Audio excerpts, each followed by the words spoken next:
Bienvenue sur Good Morning Travail, j'ai le plaisir de recevoir aujourd'hui Aurélien Jardot. Bonjour Aurélien. Bonjour Eric. Aurélien Jardot, c'est le profil qui casse les codes. Formé à industrie, BTS industrialisation des produits mécaniques, passé par le terrain et l'exigence du B2B, il a construit sa légitimité non pas dans les discours, mais dans l'expérience. Originaire d'Orléans, installé à Nîmes depuis 2011, il a transformé une contrainte, un bassin industriel malheureusement plus limité, en opportunité.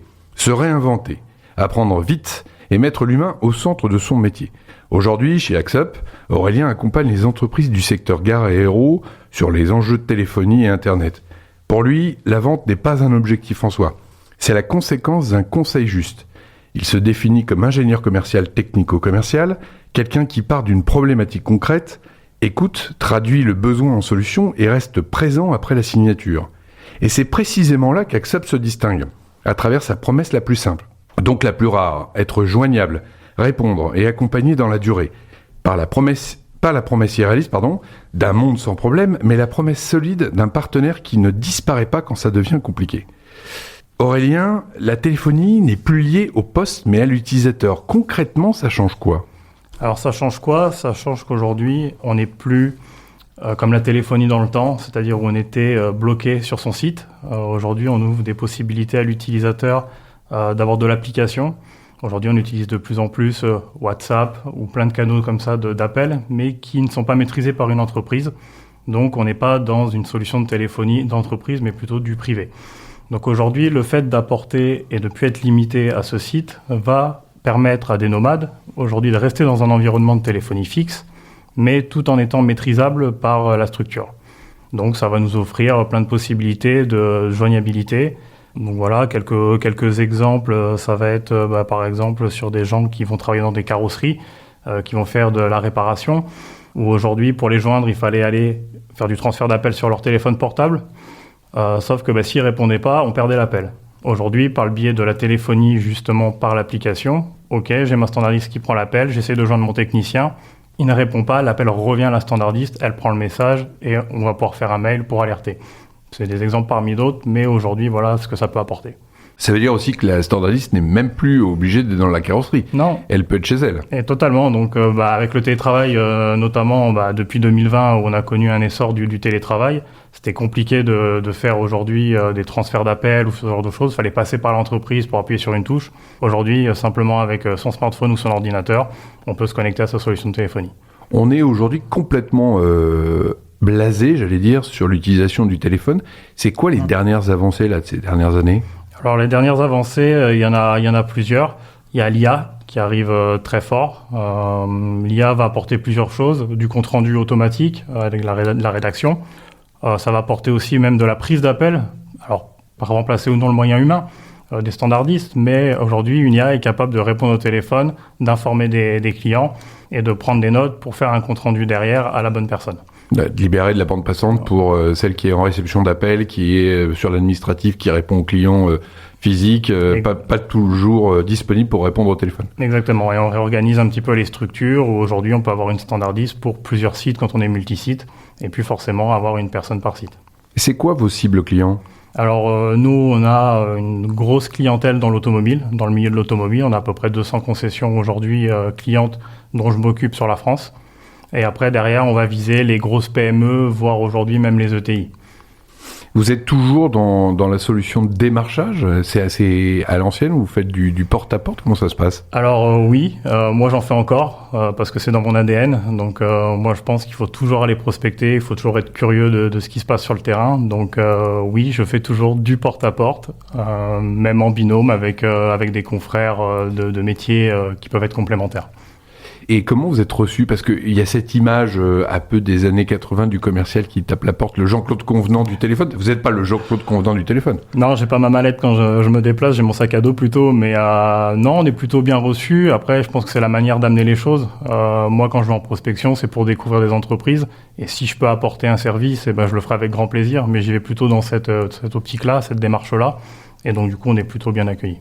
Est-ce que c'est votre profil technique qui vous permet d'être dans une approche, j'allais dire, moins agressive ? Je pense, oui. Je pense que si j'ai un profil technique, c'est aussi parce que ma personnalité m'a poussé là-dedans.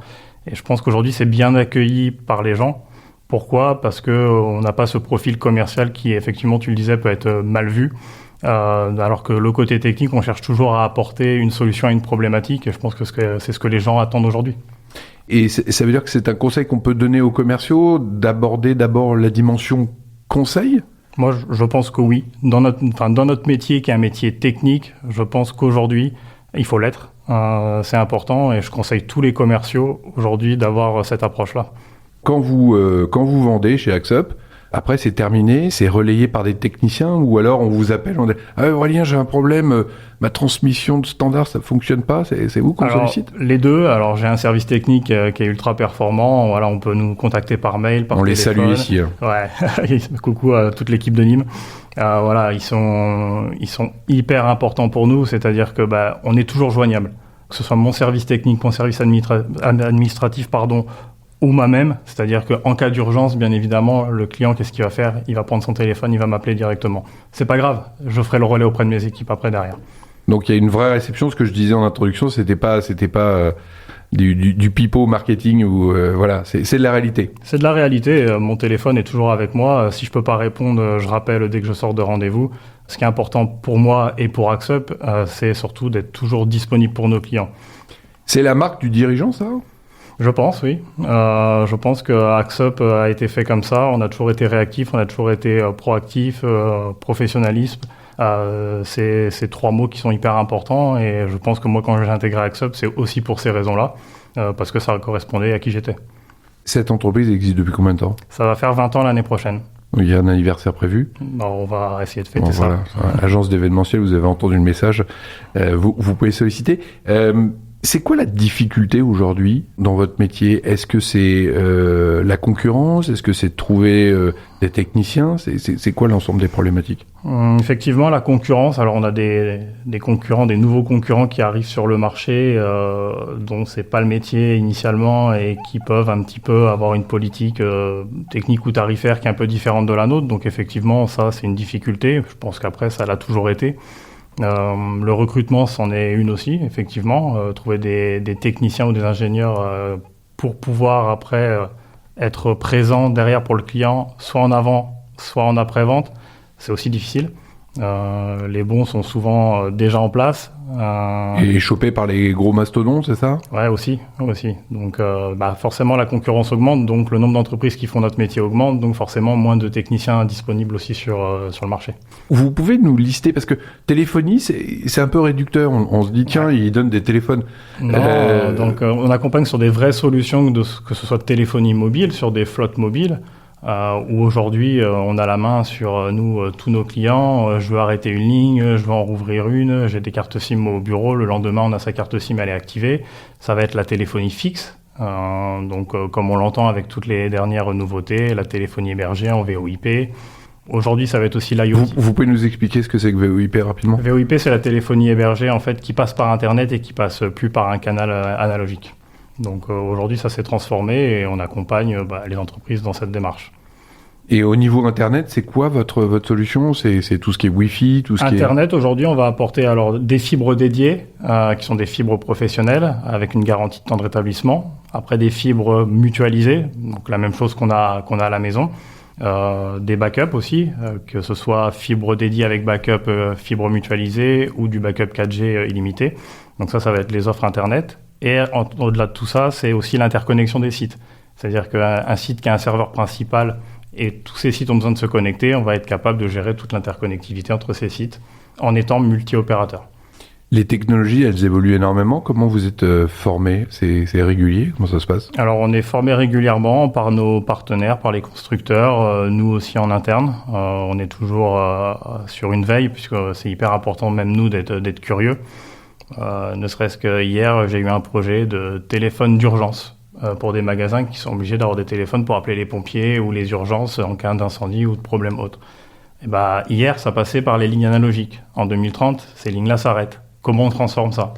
Moi, je suis obligé de rechercher des constructeurs, des fournisseurs, justement aller sur l'IoT, c'est-à-dire aujourd'hui de la carte SIM, puisque c'est de l'objet connecté, qui va être capable d'être multicanal, c'est-à-dire d'être sur tous les opérateurs, pour pas qu'il y ait de coupure de service et d'être sûr d'appeler les pompiers. Chères auditrices, chers auditeurs, vous avez compris, c'est pas uniquement un vendeur, c'est un consultant vendeur qui accompagne ses clients. J'ai une question plus personnelle, Aurélien, parce qu'on a évoqué tout à l'heure votre formation. Vous n'étiez pas prédestiné à faire de la téléphonie et encore moins de la vente.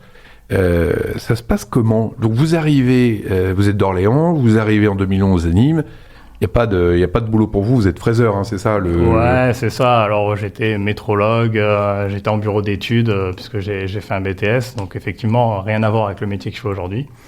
Je suis arrivé sur Nîmes pour rejoindre ma femme qui finissait ses études sur Nîmes. Et qu'on salue aussi ici. Oui, je l'embrasse très fort. Et il a fallu trouver un travail.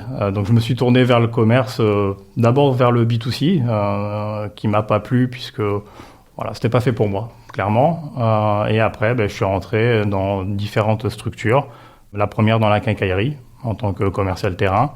Puis après dans la bureautique pendant 8 ans, où j'ai fini responsable commercial sur Nîmes. C'est une bonne école, ça. Deux très belles écoles d'ailleurs, avec beaucoup de formations. J'étais chez Wurtz, la quincaillerie? Wurtz, la quincaillerie, et Rex Rotary après derrière dans la bureautique. Et ensuite jusqu'à arriver chez Axop par une rencontre et un projet qui m'a séduit.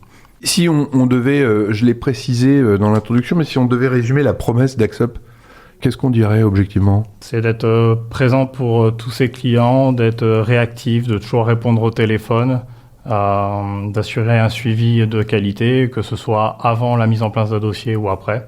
Voilà tout ce qu'on peut promettre. Est-ce que vous avez dans les cartons des nouvelles technologies que vous pouvez mettre en avant là aujourd'hui, ou c'est des choses qui avancent par rapport, parce que l'évolution technologique avec l'IA, c'est vrai que ça arrive. La mise en place de l'IA, on est dessus. On est plutôt encore en phase de test chez nous. Mais c'est vrai qu'il y a des belles choses qui arrivent, notamment sur la partie compte rendu.